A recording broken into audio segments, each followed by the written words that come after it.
This is our inaugural episode, and my name is Thom Jennings. I'm here with my son, Trevor.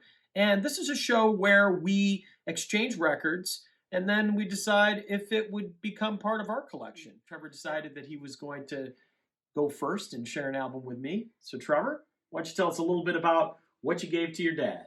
So I gave you Courtney Barnett's album, the double EP, A Sea of Split Peas. This is actually a combination of her first two EPs. And I actually discovered Courtney Barnett on Saturday Night Live. Fell in love with the music. I think she's a fantastic songwriter. I know you are really into songwriters and kind of take note of those types of things. And I thought you'd kind of like the music. It's kind of got an Americana feel, a little bit of a bluesy feel. And, how did you end up feeling about it? When I first put the album on, I'll be honest with you, her voice took a little bit of getting used to, and so for the first cut, I was like, kind of like, oh man, I don't know, but I think of Bob Dylan when I say that. A lot of people the first time they hear Bob Dylan, they're like, oh my gosh, this guy's nasal and he just doesn't really sound good as a singer.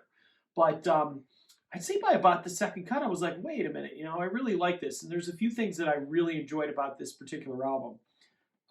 Production quality, which it's I don't know, the mix is just really good. I feel like the vocals are prominent enough, but the instrumentation has kind of an old analog feel, if you know what I mean. I mean, you listen to newer albums, they sound very sterile and pre-programmed and all that kind of stuff. So it sounded authentic. I like the production values. And I was sitting there every time I was listening to songs, I'm going, man, who does this remind me of? And there's a band from the I want to say they're the Ventures, but there's this instrumental band that used to play in the 50s, and she has this kind of 50s sound to her as far as her guitar playing, which I thought was really cool. And there's also part of it kind of reminded me of Nirvana, so I'm sort of all over the map here. And then there was another part of it that she kind of reminds me of Sheryl Crow.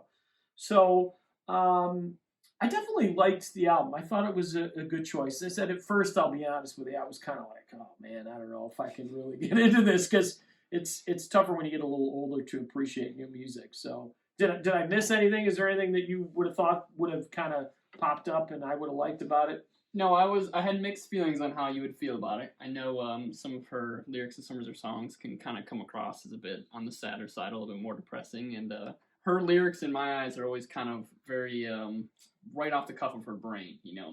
They're very just not hard to digest or anything. It's almost like you're reading her diary. She's just letting it all out there for you.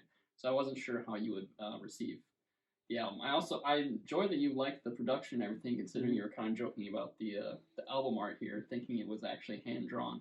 Yeah, I legit like when I first looked at the album, I thought this was some friend of yours that actually took a blank album and drew the cover. Right. And I'm looking through it and everything going, is this somebody from local that just drew this album cover?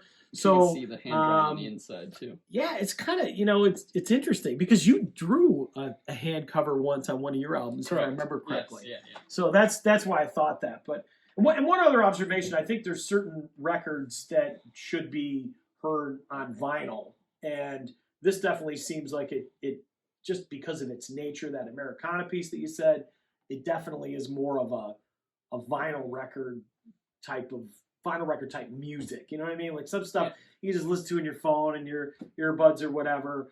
But this felt to me like, yeah, this is definitely record album music. Did it sound like the combination of two EPs or one fluent record to you? It's funny. I didn't know that it was, even though the title says double EP, which is sort of a dead giveaway, like, oh, it's a double EP. It wasn't until I was kind of poking around looking at her background, and I was surprised she was from Australia, and then B, I was like, oh yeah, it's double EP.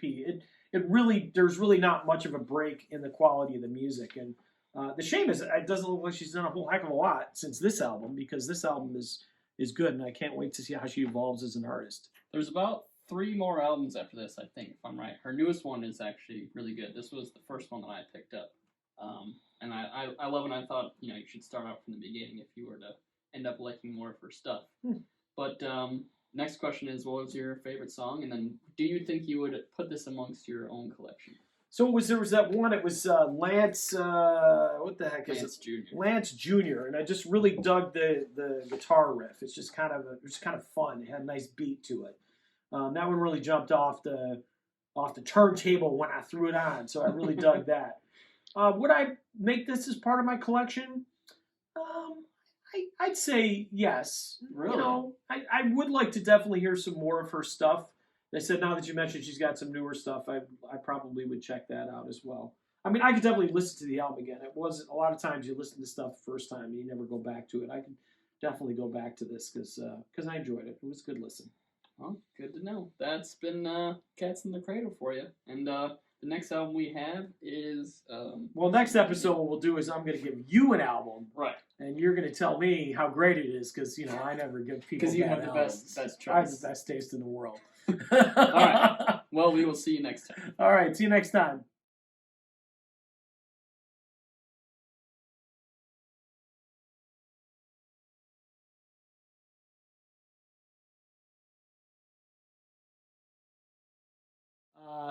First week, we'll start this over because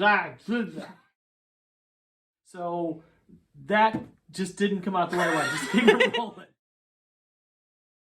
Episode of Cats in the Cradle. I'm here with my son Trevor Jennings, who actually came up with the idea for the show and decided that he was going to run the water, so that it was in the background in the beginning. What's on the water?